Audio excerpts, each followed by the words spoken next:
Hello, everyone.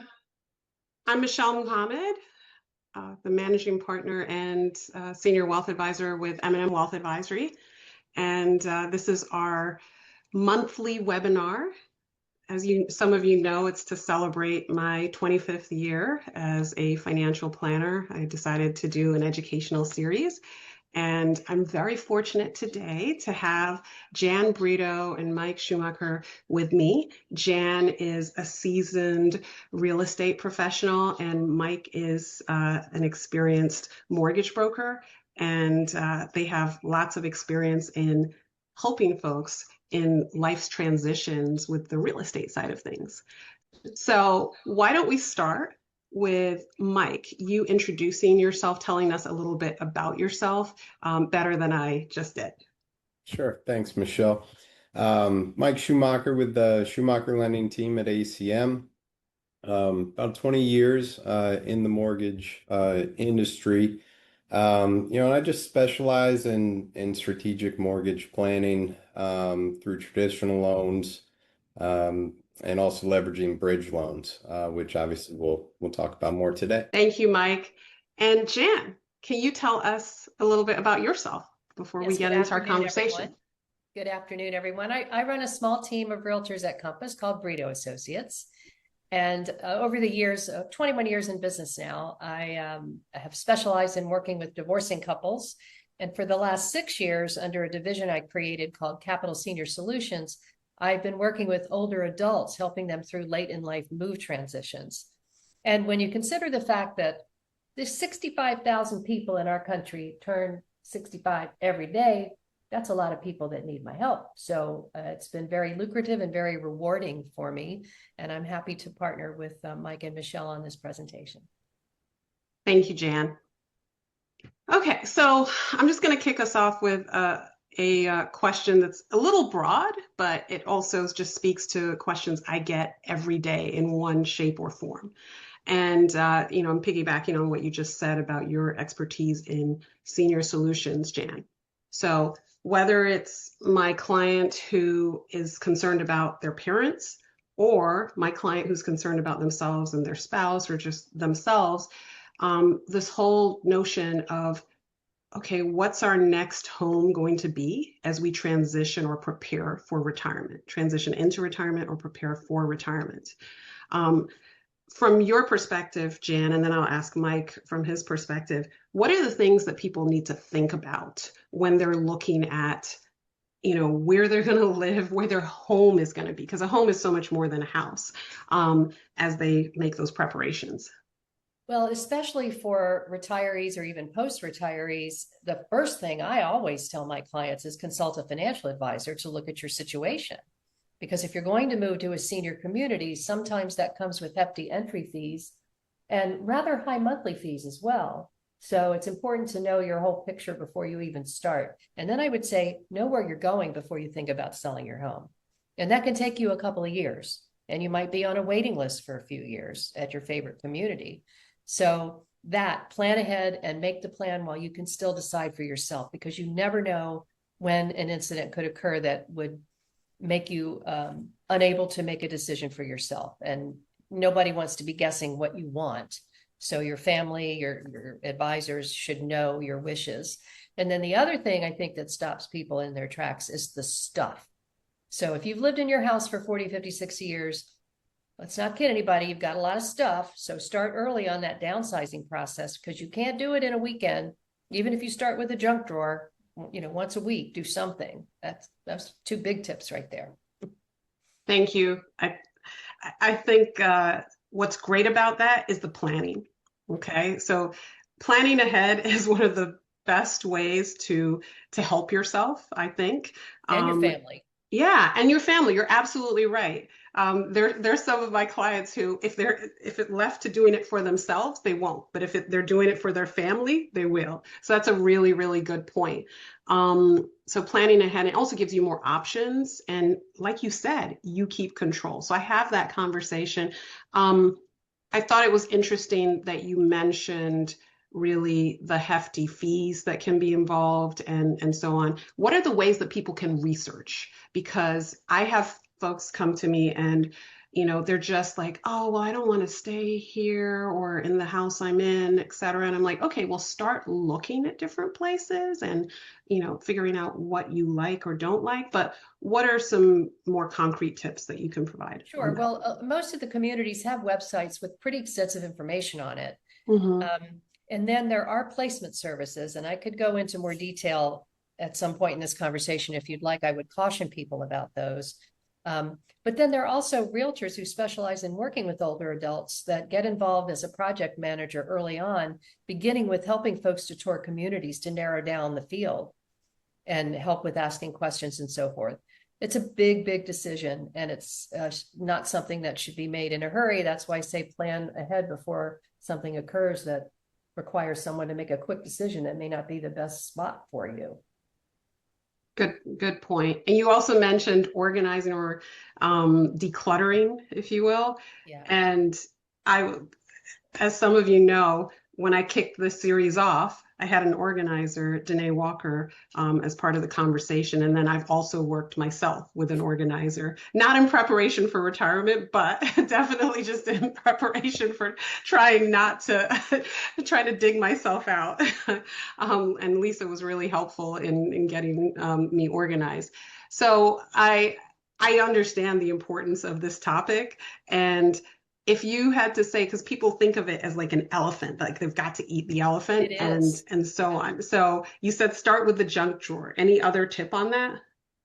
Yeah, I mean, start with the unemotional areas in your house, a linen closet, a junk drawer. Mhm. Those are easy to go through. I mean, once you start getting into books and photographs, that stops people right there. But there are professionals you can bring in to help with that.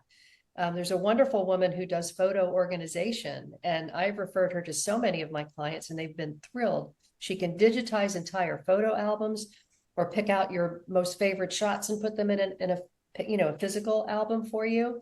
But think of all the photographs you've got from over the years. And remember when we used to, before digital, and you used to get 2 and 3 copies of pictures, and you go on vacation and you take a picture and you look at it 30 years later and you, where the heck was that? I don't even remember where it was, or who is that person? Do you really need to keep all those photos? That's a really good point. When COVID hit, I, for some reason, well, maybe not right when it hit, but coming out of it, I was like, our wedding photos, because I'm old enough to we've been married over 20 years at this point, and I'm old enough to have had real photos, not just digitized photos. And I was like, suppose there's a fire or whatever, like we were all in that kind of state of the uncertain. And so I did find a local place that could digitize. But if you could put in the chat, if you're able to do that, the information for that person, or I can provide it afterwards if you don't have it Happy handy. to do that. Sure. Okay, great. Thank you. So, Mike, all of this is great, talking about preparing and making decisions ahead of time, letting your family and loved ones know what you want. But of course, for most people, they're not buying homes outright. They are financing it. So what are the things as we talk about, especially this particular life transition, preparing for retirement, moving into retirement, that type of thing? What are the things folks need to think about when they're looking at how to pay for it?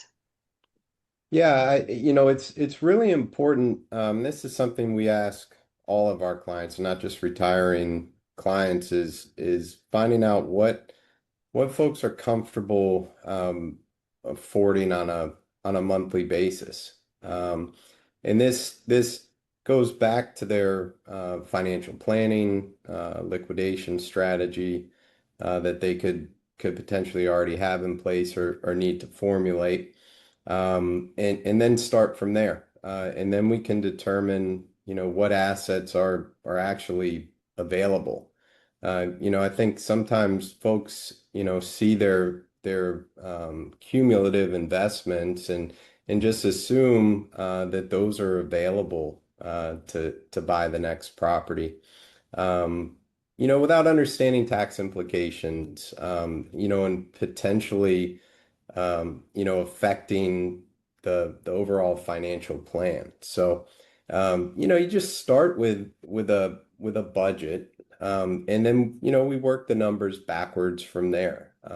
Some folks can own the home outright, and not affect the integrity of the financial plan. And then other folks, are comfortable taking on a monthly payment to preserve liquidity, and to impact the financial plan as little as possible. So it's really just kind of like reformulating a budget. Maybe for some folks that haven't even, they haven't had a housing payment for years. But if it makes sense for retirement to take on a small housing payment, it's just kind of reshuffling the deck and connecting with your financial planner and your CPA to start formulating that plan. That's a really good point when you mentioned tax implications, because I've definitely seen it. I'm sure you have too, where folks will call me up and say, "Oh, okay, I need $100,000 to put down on my next home." And I'm like, "Oh, okay, all right. So let's look at this. If we take that out, where are we going to take it from? Are we taking it from your retirement account, which that's ordinary income, income tax treatment, and so on? Is that going to kick you up into a higher tax bracket? Are we taking it from your non-retirement account, which also could have capital gains implications and things of that nature? Or would it actually be less disruptive to your plan if you were going to be selling a home and then buying another one, if you did a home equity line of credit or something of that nature? And it just depends. I mean, I've actually done this. My husband and I have done this ourselves because we hadn't sold the previous house and didn't want to be pulling from different accounts. So we got a home equity line of credit. But then there are things to know about that in terms of, usually they don't charge you the closing costs and so on if it's like a credit union or whatnot, which is what we use, but they will if you close it out pretty quickly, or pay it off, and maybe you don't want to close it. Well, actually, you would have to close it from that particular line of credit, but maybe you want to have another one. So I don't know if you could speak to that. That was a lot that I Yeah. put into that. No, that's great. Yeah, and we use all those tools regularly. Hmm. A lot of times you can leverage a home equity loan that doesn't carry any sort of early termination fee, Okay. and use that to buy the next property, either outright or fund a large down payment. In instances where some folks, their fixed income won't qualify them for a traditional loan or home equity line, that's when we'll leverage the in-house bridge loan product. It has its own set of guidelines, and if the client can demonstrate through assets the ability to repay short term, we can work around some of those traditional underwriting guidelines. So there are a lot of, a bridge loan is kind of a broad term. There are a number of tools that are used in different products, under that bridge loan umbrella, that we'll utilize to help folks execute. Bridge loan is just it's a liquidity and flexibility tool. I have a question Okay. for you, Mike, and Mhm. then a comment, if I may. And maybe it's an old husband's tale. Notice how I changed that from old wives' tale. I've always heard that if you're planning to sell your home and you apply for a HELOC, that's a big no-no, a red flag. Is there any truth to that? How would the lender know that you're planning to sell your home and you're getting the HELOC to tide you over, Yeah, and I think maybe historically that might have been the case, and that still might be the case for maybe some of those traditional HELOCs through the credit unions. But there are equity loan lenders that are fine with you selling the house. I've even seen equity loan products labeled as bridge loan products. They know the line's going to be closed near term, and they're okay with that. Okay. And then I just wanted to share a thought on another option for folks in that situation. They could consider putting their home on the market contingent upon them finding their home of choice, such that they can arrange to close on their home ahead of when they close on their next home, and then be able to close and have the money for that purchase from the equity they already have in the house. That's another option. Do you see that working a lot? I mean, obviously, this topic is evergreen, but there are different times in the market where that may or may not be possible. That's my impression as a layperson. Do you feel like you've seen this used, for the entire time that you've been a realtor, or more in the Off and last? on, it depends on the market, and it goes in cycles. We've had an extremely robust market for the last 5.5 years, but things are shifting now. I think we're coming up on a time when home sale contingent listings are going to be more prevalent. Buyers are able to negotiate on the prices, and yeah, it's just totally depend on what cycle we're in terms of that situation. Okay, all right. That's good to know, because Oh, but I will say Mhm. that most of my older adults do not purchase when they sell their home. They go into rental model senior communities, so they're Okay. not making another purchase. So, and Why do you these think are that is, folks in Jan? their 70s and 80s, I would say. A younger demographic that's retiring early, in their 60s, perhaps they might consider purchasing. But I don't see that a lot with 70, 80 and older. Okay, and you think that's because they don't want the hassle of upkeeping a home, or they're thinking ahead to when they might need care? What are the things All that of the you're seeing? above. They Okay. and in many of these communities with the hefty entry fees, you do get 85% of it back should your situation change, whether it be death or moving. And I think they'd rather put their assets into where they're going to live and the quality of life that they can expect for the time they have left, and the freedom that, say, okay, I've just paid $800,000 entry fee to move into this beautiful 2-bedroom and den condo, and after a year, I don't like it here, I want to move.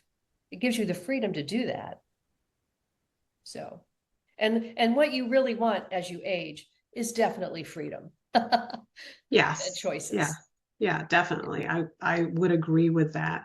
Um, I've seen a few cases, whether it's of my clients or my clients' parents, where they went into continuing care retirement communities, and one person needed memory care or assisted living or something like that. And it actually worked out. Obviously, one person staying independent in the apartment or condo or cottage, whatever the setup is, and the other person's graduating to that next level of care, but they're close to each other, so it doesn't feel as disconnected as if one was in the marital home and the other was cut off. I don't know if you have had situations where people were looking when somebody's already in poor health, like one person in a couple is already in poor health or not.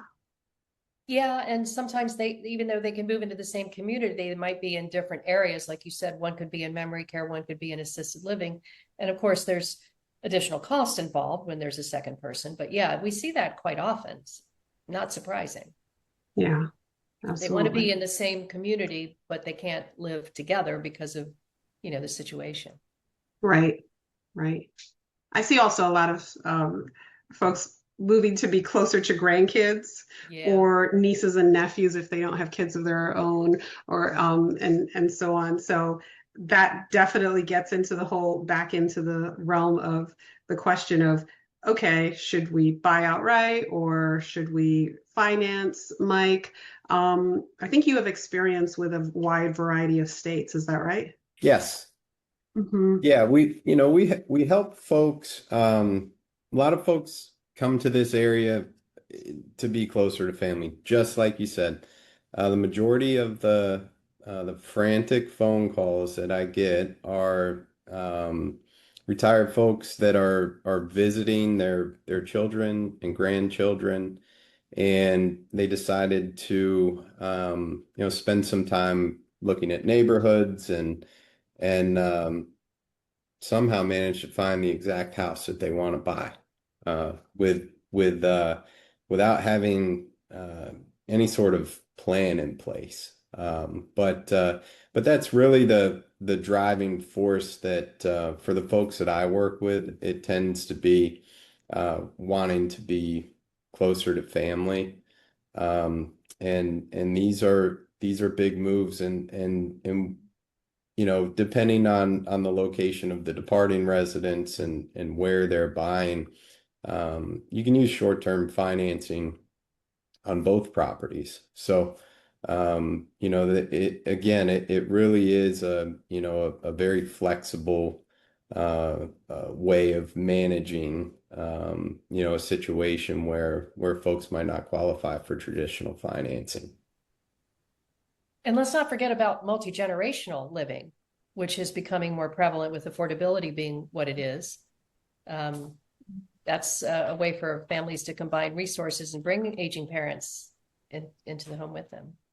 That is absolutely correct. I mean, we ourselves, my husband and I, we were looking, I guess in conjunction with my mother, about multi-generational living. What I found in this area, and that was a few years ago, it was actually during COVID, what I found in this area is that there aren't that many homes that are structured that way. You pretty much have to build it out. I don't know if that has changed, if you all are seeing that has changed, but I have conversations with clients about changing their home. That's too big for just two of them, for example, but they have family who, like a son or a daughter who essentially wants to have their family in the same home. And in some cases they flip it where it's like there's an in-law suite, and then, and I've seen everything from building above the garage and stuff. So are you seeing that a lot, Jan and Mike? Yeah, more and more builders are putting bedrooms on the main level. I won't call them master suites because they're not as grand as one you might find on another level, but that that does facilitate that sort of thing. Exactly.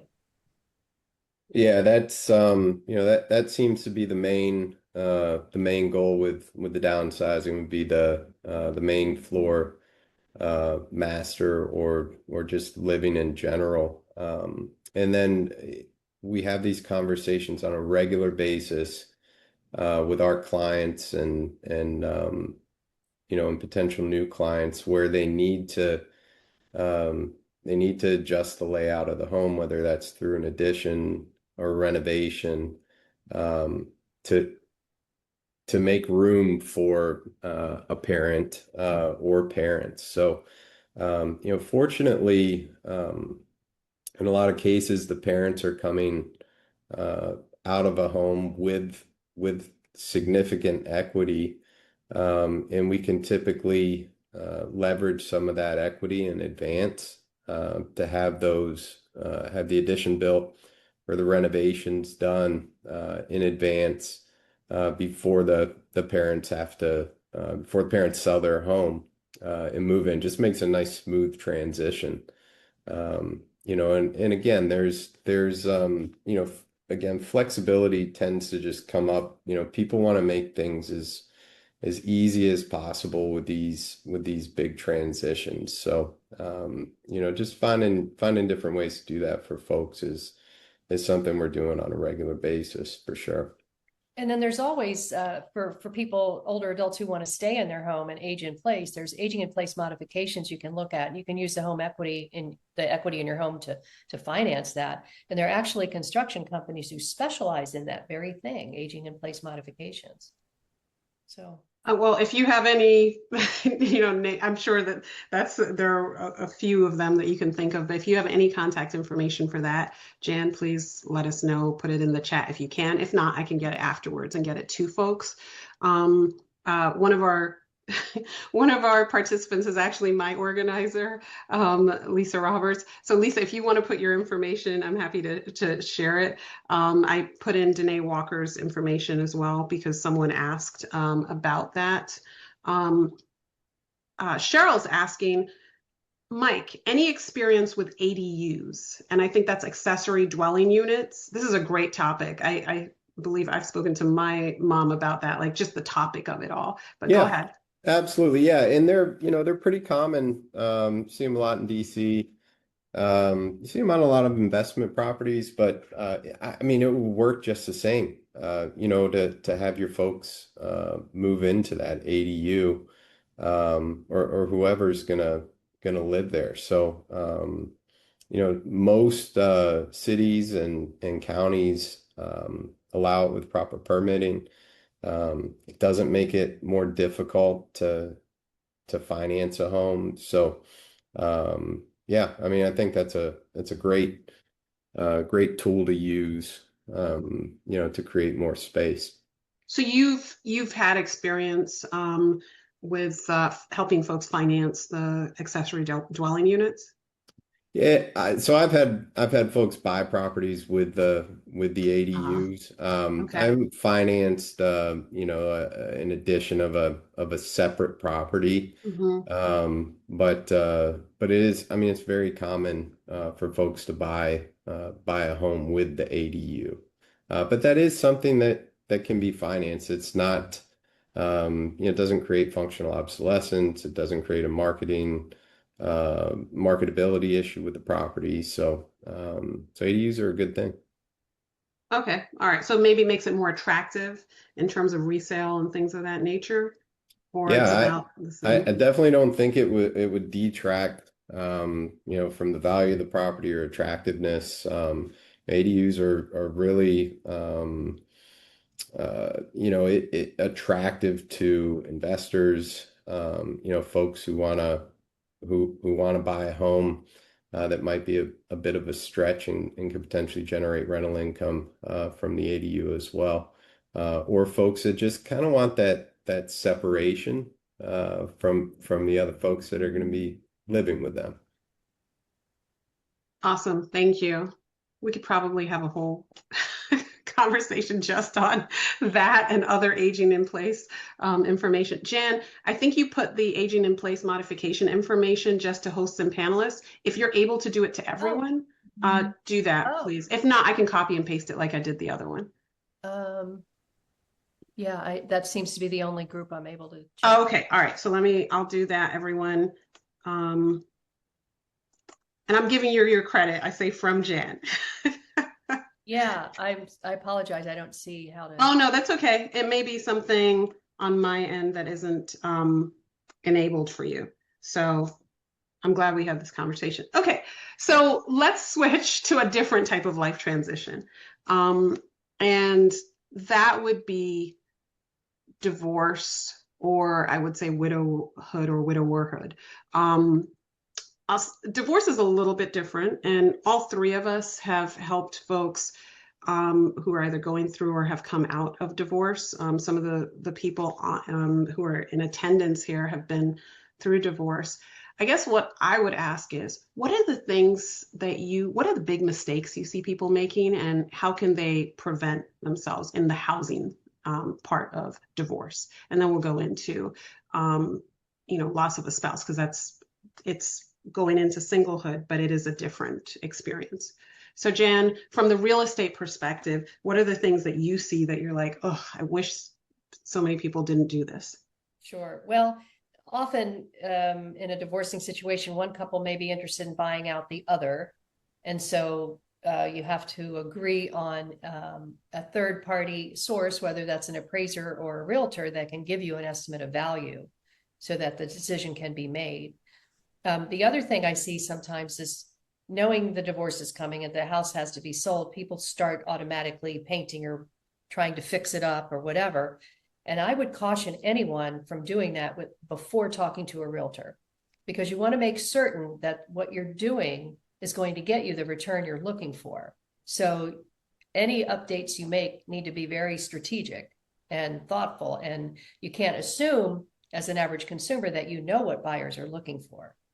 Realtors have that knowledge because that's what they do every day.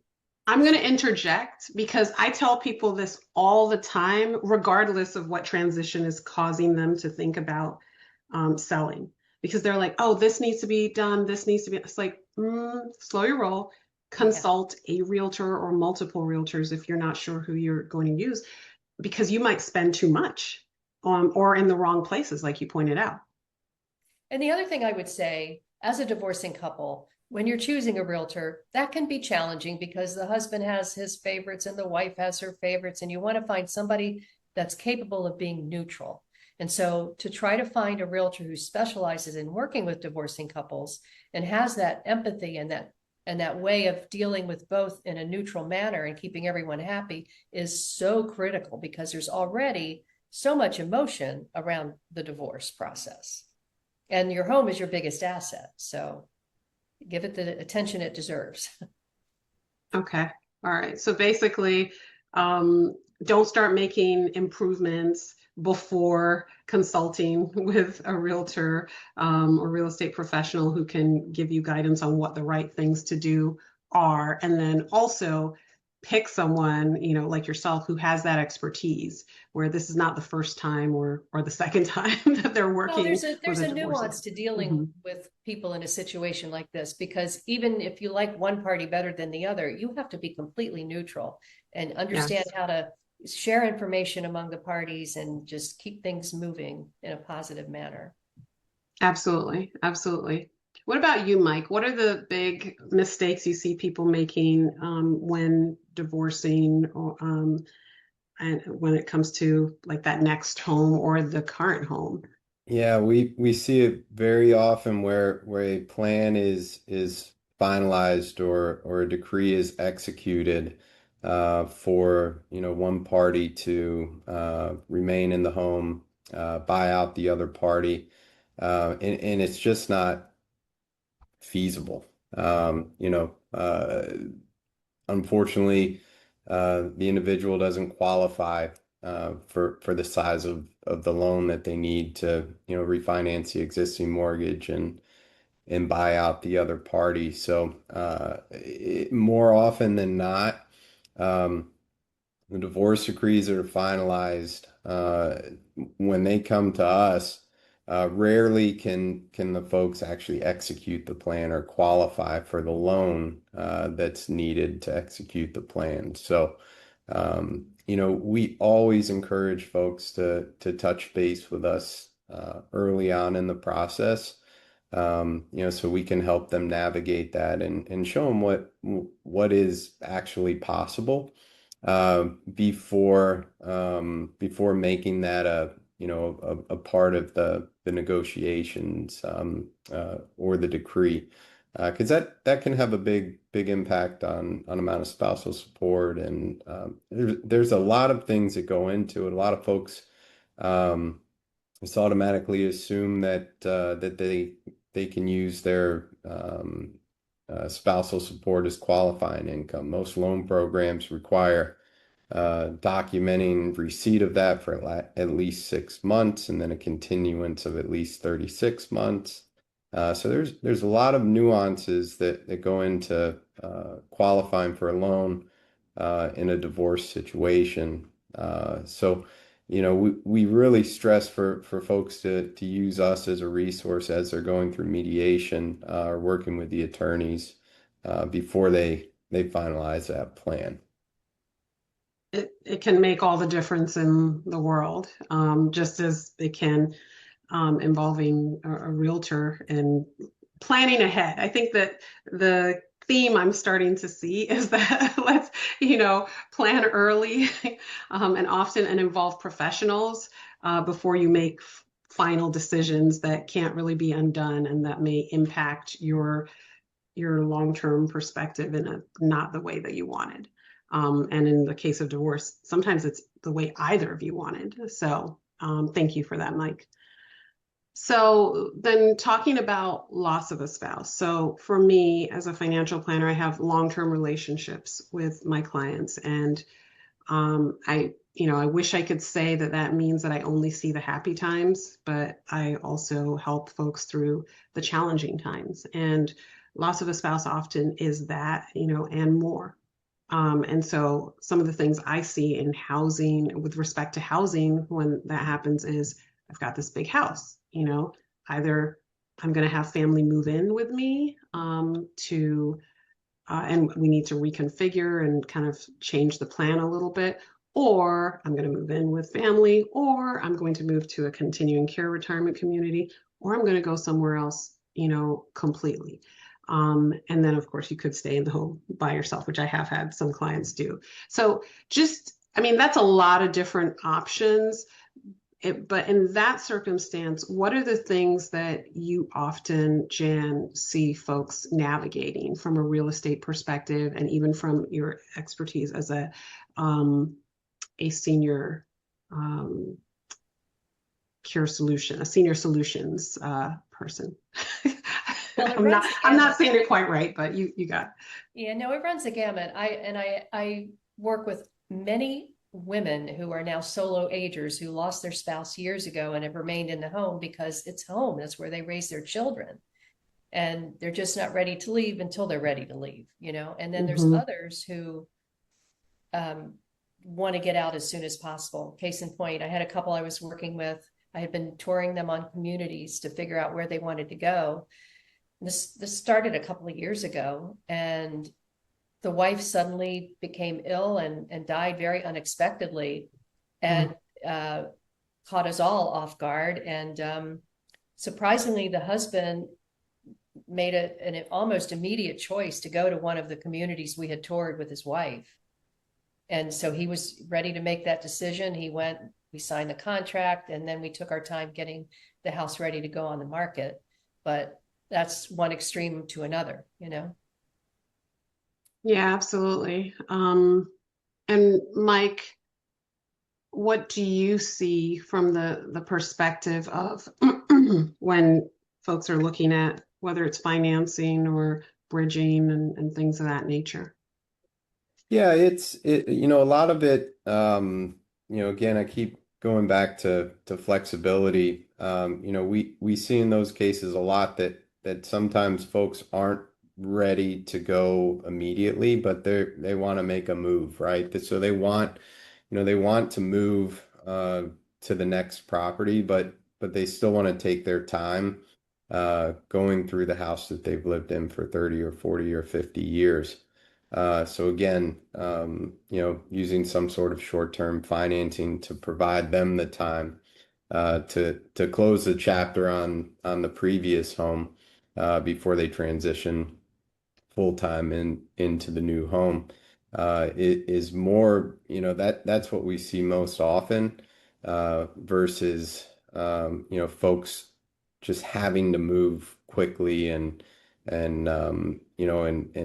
wanting to be out as quickly as possible. We tend to see folks again they want to make that transition as smooth as possible. And then there's major financial implications. Let's say there was fixed income from one spouse that does not continue after death. That can impact the ability to qualify for traditional financing. So each case is unique, and again, just takes some good planning with all of your partners. Absolutely. I do want to ask you a question, but I see that we have some questions in the Q&A section. Can everyone see the Q&A section and who put the information in there? Because Lisa Roberts did put her information in in the Q&A section. I'm going to go ahead. Oh, okay. Cheryl says no. So I am going to copy and paste is my friend. Okay, so that's already been taken care of. And I put it in the general chat, everyone. As far as the other question, Mike, have you ever heard of a multi-generational, in brackets, duplex property under one mortgage converting to condo and keeping the same mortgage? Goal would be to allow for freedom of one unit to be sold down the road. I have not dealt with that individually, but we're talking about multi-unit condo conversion. I'm sure it can be done from a legal standpoint, Mhm. through the proper channels. there are provisions in everybody's home loans in the big stack of documents that you sign at closing that may prevent that. A lot of folks automatically assume like when they buy an investment property that no property can be put into like an LLC, and there's verbiage in your loan documents that prohibit that. So you just have to look closely at the specific loan documents for the loan type you have to see if that's allowed. And if not, we can always see if there's an end investor that would allow that. But that's a new one. Well, trying to keep you that much further from cognitive impairment by giving you new Great. That's great. new things to think about. Um, okay. Uh, any other questions before or actually I'll ask this question, and if anyone wants to type in either the Q&A or in the chat. One question that comes up multiple times a year for me as a financial planner is, oh, well, I'm retired now, or I am, um, I'm retired, semi-retired or whatnot. So my my earned income is not showing as being enough. And and then folks will be like, I need to start taking money out of my retirement plan for a period of time just to qualify for this mortgage. They don't really need the money, but just to qualify for the mortgage, and then, turn that off. So we have to write a mortgage verification letter, essentially. Um, I remember talking to another mortgage broker who said that's not always necessary anymore. You can do it based off your assets. So can you talk about that a little bit, please? Absolutely. Yeah, yeah. And I know the exact scenario that you just mentioned. Those are, your conventional guidelines. Fannie Freddie, you've got to document the withdrawal and ability for continuance. But it's rare that you have to do that anymore. Simply because there is asset-based lending. And traditionally assets were depreciated on a longer timeline, either 20 or 30 years. So you don't get much qualifying income the way it was traditionally depreciated. But there are tons of end investors that allow you to depreciate your assets over, a 5-year period. So, you depreciate a large lump sum over 5 years, you can generate some serious qualifying income.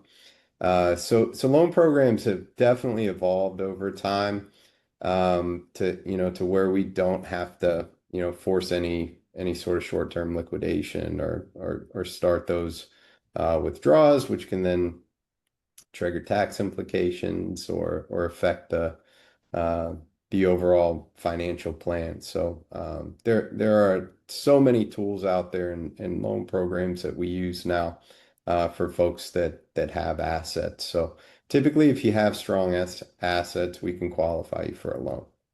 Okay, all right. So when you say depreciating the assets, you just mean like they're saying, okay, these assets will last this period of time. Exactly. Okay, Yeah. gotcha. Yeah. You Hmm. typically just divide the assets by whatever the time period is, whether that's 5 or 10 years. Hmm. And the investor's fine with that. They're like, yeah, there's more than enough income there to pay this loan for the next 10 or 15 years. Hmm. So And with most mortgages still, whether someone's well into retirement or at the beginning being like 30 years and so on, that 5 to 10 years is enough. yeah, typically, I mean, assets are going to continue to grow as they're invested. So, Hmm. I mean, if you just apply a simple factor to it, and then it also you get to factor in other income sources, fixed income, Social Security, pensions. So typically we're using that in combination with some other assets. But yes, there are investors that are fine with a 5-year time period. Um, with a large enough down payment and other risk factors eliminated. They're fine with that. Good. That's good to know because that would be the next question someone would ask me. They're like, Michelle, I'm getting a 30-year mortgage. Why are you talking about 5 or 10 years? Are you trying to bump me off? So, Right. okay. All right. Well, thank you. Thank you, Mike. So, Jan, you put something in the chat about Silver Bridges Consulting. Yeah, we Um, talked early at the start of the webinar about placement services. So I wanted to mhm. touch briefly on that because they're becoming more and more prevalent. And there's some, I won't name names, but you hear them, you see the ads on TV, you hear them on the radio. And I would caution folks about using companies like that because they will only refer you to communities, if you're looking at senior communities, who give them a referral fee. So you may be missing out on some other opportunities that they're not letting you know about. The other Mm. limitation most of them have is that they don't tour the communities with you. They just give you a list and you're on your own. Ah, So if you are in need of such a service, I can highly recommend Silver Bridges, which is sort of a concierge level type of service where they will meet with the family, get what your needs and wishes are, and then make recommendations based on that, and then actually tour with you and negotiate on your behalf and attend all of the meetings leading up to your closing and even attend that. that's fantastic. Thank you for letting us know about Of that. course. And also to know what to look for in a placement agency. Yeah. Because at this point, I have clients all across the country. So some of the folks who are attending and who may watch the replay may be in other places, but this is helpful just in terms of understanding what's the standard that they should be setting or looking for. Well, the attraction of a lot of the agencies is they don't charge you a fee because they're getting their fees from the communities for Mm-hmm. recommending them. Silver Bridges will charge you a fee, but you definitely get your money's worth Mm-hmm. because this is a major move in anyone's life and you want to make the right choice, and having the appropriate professionals by your side makes things less overwhelming for sure. Great. Thank you. Thank you so much for that. So going back to, I don't even know if I would call it, it's not multi-generational living, but I have multi-generational clients, where I have grandparents, parents, kids and even nieces and nephews and brothers and sisters.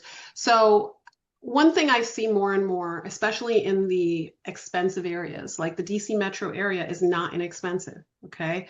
Um, I see people helping their family members out with buying homes, whether it's temporary while they're selling another home, or more permanent. So, can you speak to that, Mike, in terms of some of the things you're seeing? Because I definitely have had some clients who've taken money because they're like, I'd rather see them enjoy it, and so they're giving these monetary gifts to help with buying a home or co-signing, whatever the case may be. Can you speak a little bit about that, Mike? Absolutely. Yeah. And this is something I think that is way more common than most people think. More than 50% of my first time home buyers are receiving some sort of gift funds. So it's parents that want to help their kids. I mean, it is very expensive to live in the DC metro area, and you'd be surprised how it doesn't take a significant sum of money to have a really positive impact on affordability for the buyer.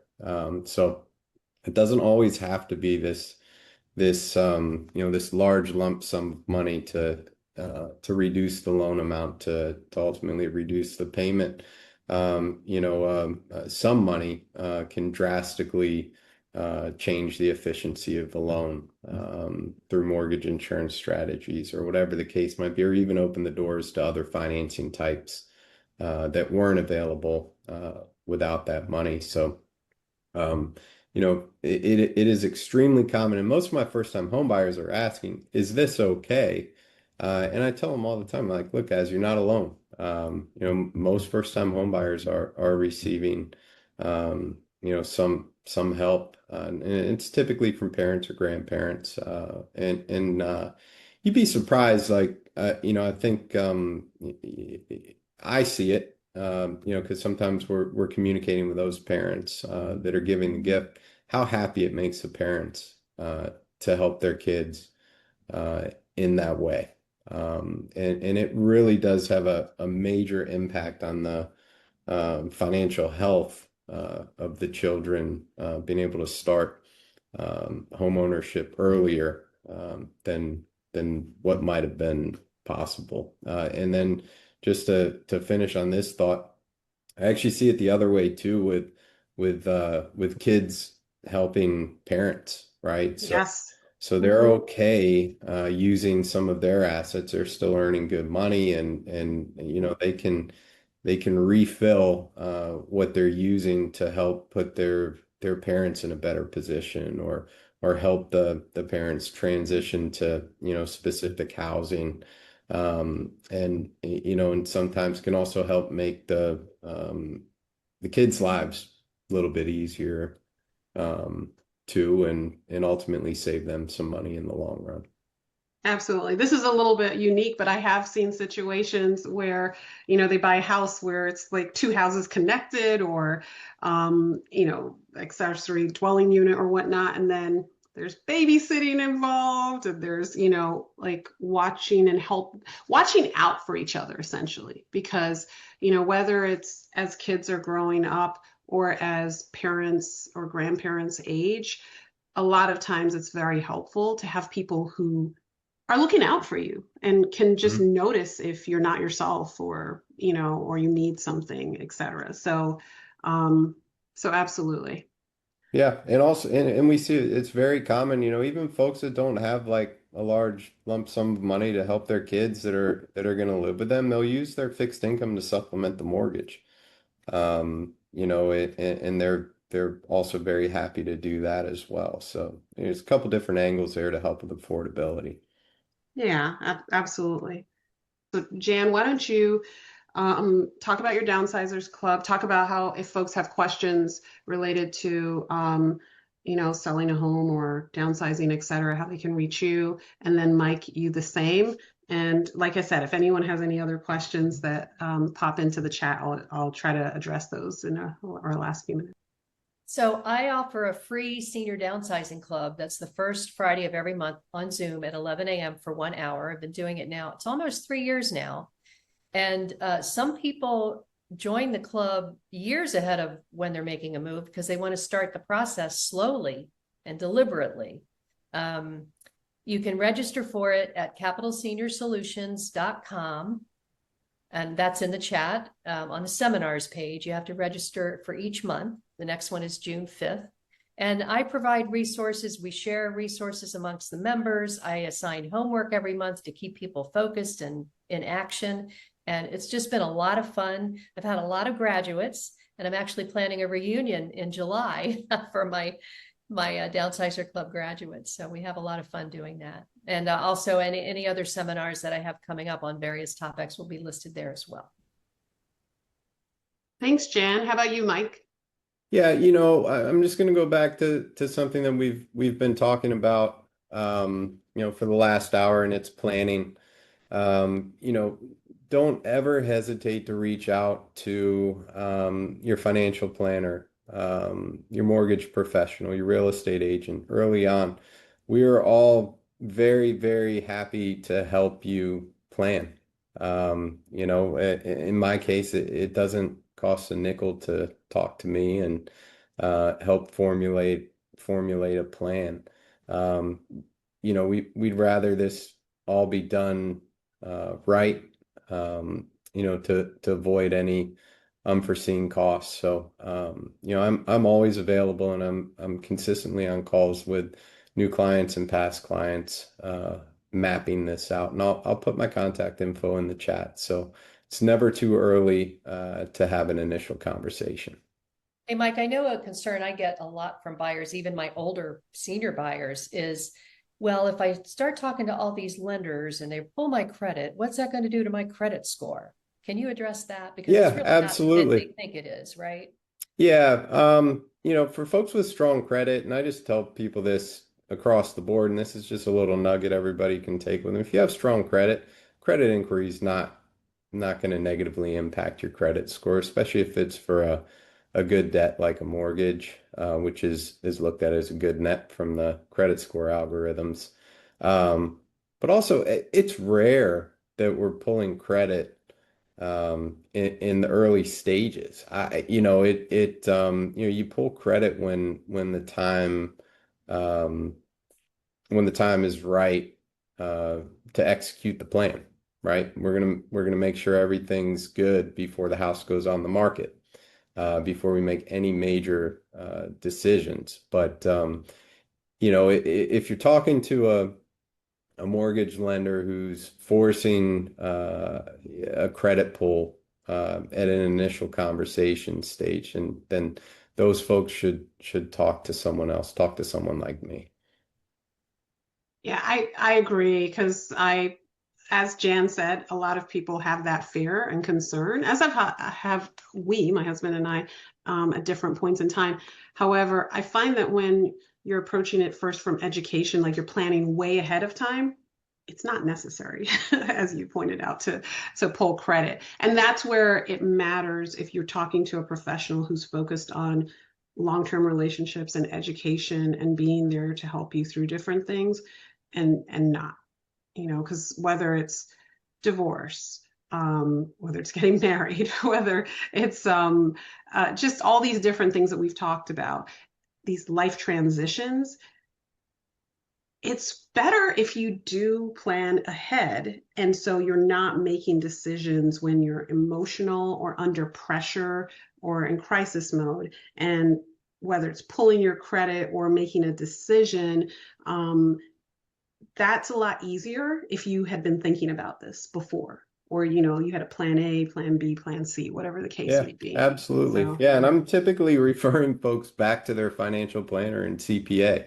after the mhm. initial conversation. Hey, touch base with them. Let's get some additional info. We really can't put a plan in place without them. So, you know, farthest thing from my mind is looking at someone's credit report in the planning phase. Agreed. All right, sounds good. Well, thank you, folks. We've had some really good questions, and I appreciate that. If you have more questions, certainly send them my way. We're at team@mmwealthadvisory.com would be our email address for those questions. And you also have the contact information for Mike and Jan in here as well, and then my website. So I can't believe it. That flew by. I So that know. means it was a great conversation. Um, so thank you all for your engagement, and thank you, Jan and Mike, for You're welcome. your Yeah, wonderful you're welcome. advice. Ah, it's my pleasure. All right, everyone. Until next month. Take care. Bye.